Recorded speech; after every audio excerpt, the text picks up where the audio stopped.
തൃപ്പൂണിത്തുറയിലെ 9ാം class വിദ്യാർത്ഥി മെഹിർ അഹമ്മദിന്റെ ആത്മഹത്യയിൽ police കൂടുതൽ പേരുടെ മൊഴിയെടുത്തേക്കും. മാതാപിതാക്കൾ നൽകിയ മൊഴിയുടെ അടിസ്ഥാനത്തിലാണ് കൂടുതൽ അന്വേഷണം. മെഹിർ മുൻപ് പഠിച്ച സ്കൂളിന് വീഴ്ചയുണ്ടായോ എന്നും പോലീസ് പരിശോധിക്കും. സൈഫുനിസ അലിയാർ ചേരുന്നു കൂടുതൽ വിവരങ്ങളുമായി. സൈഫുനിസ, മെഹിറിന്റെ ആത്മഹത്യ വളരെ ഗൗരവമായി തന്നെയാണ് സർക്കാർ അന്വേഷിക്കുന്നത്. പോലീസിന്റെ അന്വേഷണം ഒരു വഴിക്ക് നടക്കുമ്പോൾ അതേസമയം തന്നെ വിദ്യാഭ്യാസ വകുപ്പും ഇന്ന് അന്വേഷണത്തിന് എത്തുകയാണ്.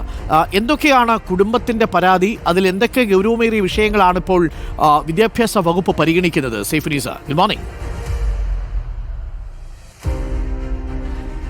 Very good morning Arunkumar. മെഹിറിന്റെ മരണത്തെക്കുറിച്ചുള്ള വസ്തുതാ അന്വേഷണത്തിലാണ് സർക്കാരും ഒപ്പം തന്നെ പോലീസും. ഇന്ന് പൊതുവിദ്യാഭ്യാസ വകുപ്പ് ഡെപ്യൂട്ടി ഡയറക്ടർ ഇന്ന് കുടുംബത്തിന്റെയും ഒപ്പം തന്നെ ഈ ആരോപണ വിധേയരായ സ്കൂളിലെ അധികൃതരുടെയും മൊഴി എടുക്കുന്നുണ്ട്. കൃത്യമായ നിഗമനത്തിലേക്ക് ഇതിനുശേഷം എത്താൻ സാധിക്കുമെന്നുള്ളതാണ് പ്രതീക്ഷ.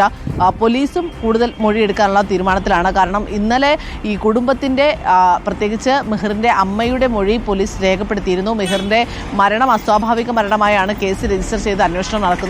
മെഹിറിന്റെ മരണം കഴിഞ്ഞതിന് പിന്നാലെ തന്നെ കുടുംബം വലിയൊരു ഷോക്കിലായിരുന്നു. പിന്നീട് ഇവർ വയനാട്ടിലേക്ക് പോയിരുന്നു. ഇന്നലെയാണ് തിരിച്ച് എറണാകുളത്തെത്തി കുടുംബം വിശദമായൊരു മൊഴി ഈ പോലീസിന് നൽകിയത്. ഈ മൊഴിയുടെ അടിസ്ഥാനത്തിലുള്ള അന്വേഷണമാകും ഇനി അങ്ങോട്ട് നടക്കുക എന്നാണ് മനസ്സിലാകുന്നത്. അതിനനുസരിച്ച് കൂടുതൽ മൊഴികൾ എടുക്കുകയും ചെയ്യും.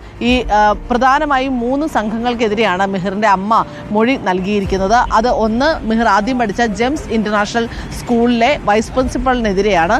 മറ്റൊന്ന്, ഇപ്പോൾ പഠിച്ചിരുന്ന ഗ്ലോബൽ പബ്ലിക് ഇന്റർനാഷണൽ സ്കൂളിലെ മാനേജ്മെന്റിനെതിരെയും ഒപ്പം തന്നെ ഈ റാഗിംഗ് നടത്തിയെന്ന് പറയുന്ന വിദ്യാർത്ഥികൾക്കെതിരെയുമാണ്. ജെംസ് ഇന്റർനാഷണൽ പബ്ലിക് സ്കൂളിലെ വൈസ് പ്രിൻസിപ്പൽ പ്രതികാര ബുദ്ധിയോടെ പെരുമാറിയെന്നും മകനെ അകാരണമായി സസ്പെൻഡ് ചെയ്തു എന്നുമാണ് കുടുംബത്തിന്റെ ആരോപണം. ഇതേ തുടർന്ന് ഇവർ TC വാങ്ങി മകനെ വേറൊരു സ്കൂളിലേക്ക് മാറ്റുകയായിരുന്നു. ഈ സ്കൂൾ മാറേണ്ടി വന്നത് കുട്ടിക്ക് വലിയ രീതിയിൽ മാനസികാഘാതം ഉണ്ടാക്കിയെന്നും ഈ വൈസ് പ്രിൻസിപ്പലിനെതിരെ കേസെടുത്ത് അന്വേഷണം നടത്തണമെന്നുമാണ് കുടുംബത്തിന്റെ പ്രധാനപ്പെട്ട ആവശ്യം. ഇന്നലെ ഈ മൊഴി നൽകലൊക്കെ കഴിഞ്ഞതിന് പിന്നാലെ തന്നെ വൈസ് പ്രിൻസിപ്പലിനെ അന്വേഷണ വിധേയമായി സ്കൂൾ മാനേജ്മെന്റ് സസ്പെൻഡ് ചെയ്തിട്ടുണ്ട്. വൈസ് പ്രിൻസിപ്പൽ ബിനു അസീസിനെയാണ് സസ്പെൻഡ് ചെയ്തിരിക്കുന്നത്.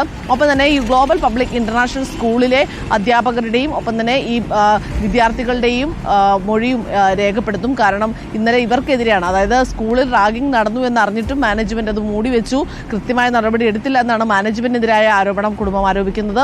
ഒപ്പം തന്നെ സഹപാഠികളായും സീനിയറായ വിദ്യാർത്ഥികളുടെ ഭാഗത്തുനിന്നെല്ലാം തന്നെ നിറത്തിന്റെ പേരിലും ഒപ്പം തന്നെ ഈ കുട്ടിയെ മാനസികമായി തളർത്തുന്ന രീതിയിലെല്ലാം തന്നെ ഈ ശുചിമുറിയിൽ കൊണ്ടുപോയി ക്ലോസറ്റിൽ മുഖം അമർത്തി ഫ്ലഷ് ചെയ്യുന്നു, നക്കി തുടപ്പിക്കുന്നു, അങ്ങനെയൊക്കെ വലിയ രീതിയിലുള്ള റാഗിങ്ങിന് കുട്ടി വിധേയനായി എന്നും ക്രൂരമായ റാഗിംഗ് നടത്തിയ ഈ വിദ്യാർത്ഥികൾക്കെതിരെ നടപടി വേണമെന്നുമാണ് കുടുംബം പോലീസിനോട് മൊഴിയായി നൽകിയിരിക്കുന്നത്.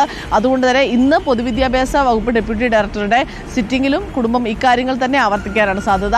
ഇതിൽ ഈ സ്കൂൾ അധികൃതരുടെ കൂടെ ഒരു വിശദീകരണം കേട്ട ശേഷമാകും സർക്കാർ തലത്തിൽ ഉള്ള റിപ്പോർട്ടുകളും തയ്യാറാക്കുക. അരുൺകുമാർ. ഓക്കെ, എന്തായാലും അതിൽ സത്യം കണ്ടെത്തട്ടെ. വിദ്യാഭ്യാസ വകുപ്പും പോലീസും നടത്തുന്ന അന്വേഷണമാണ്. കുടുംബത്തിന് ചില ആശങ്കകളുണ്ട്, പരാതികളുണ്ട്. നേരത്തെ പഠിപ്പിച്ച സ്കൂളിനെ കുറിച്ച്, ജെംസ് സ്കൂളിനാണ് നേരത്തെ ഈ കുട്ടി പഠിച്ചത്. ഇപ്പോൾ പഠിച്ചത് ഗ്ലോബൽ പബ്ലിക് സ്കൂളിലാണ്. 2 സ്കൂളുകളെക്കുറിച്ചും കുടുംബത്തിന് ചില പരാതികളുണ്ട്.